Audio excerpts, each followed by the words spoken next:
In one sense, we can say Srivas is the most important, because he's allowing this Rasa Kirtan to exist forever in his house, because he's personifying all our potential in the topmost perfection. So that's pretty important to have that reference for us.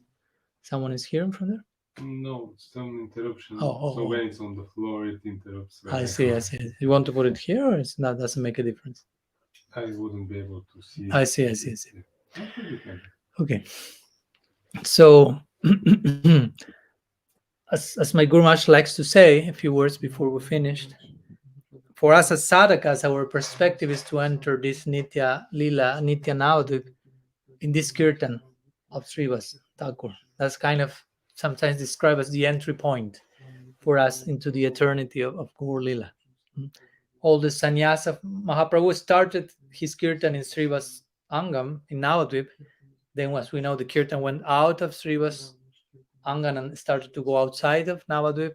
When the Kasi was chastised, the kirtan that at that point was only in Srivas Angam for a selected group went out, and then Mahaprabhu accepted sannyas, went to Puri. But all the things that he taught in Puri as a sannyasi, all the siksha, all the example, is for us to understand and apply that in such a way that it brings us back into the kirtan at Srivas Angam, because that's the eternal point where we want to enter forever, not Jagannath Puri.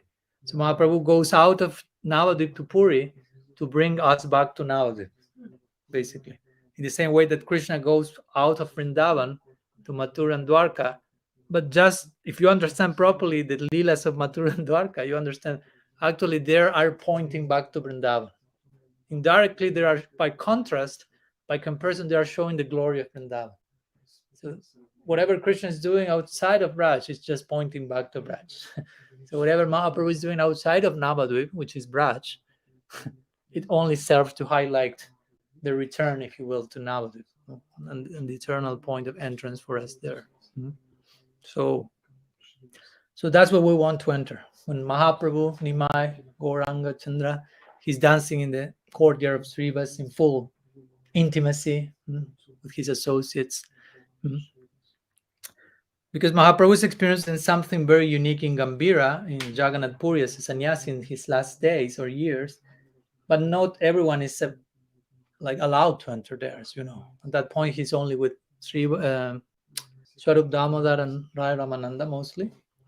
Nobody else is basically allowed to enter. Very intimate setting. But those things that Mahaprabhu is tasting there, he's tasting every single night, eternally in the courtyard of Srivas. And we are invited to take part of that, basically. And he's executing his kirtan in the intimacy of his eternal associates.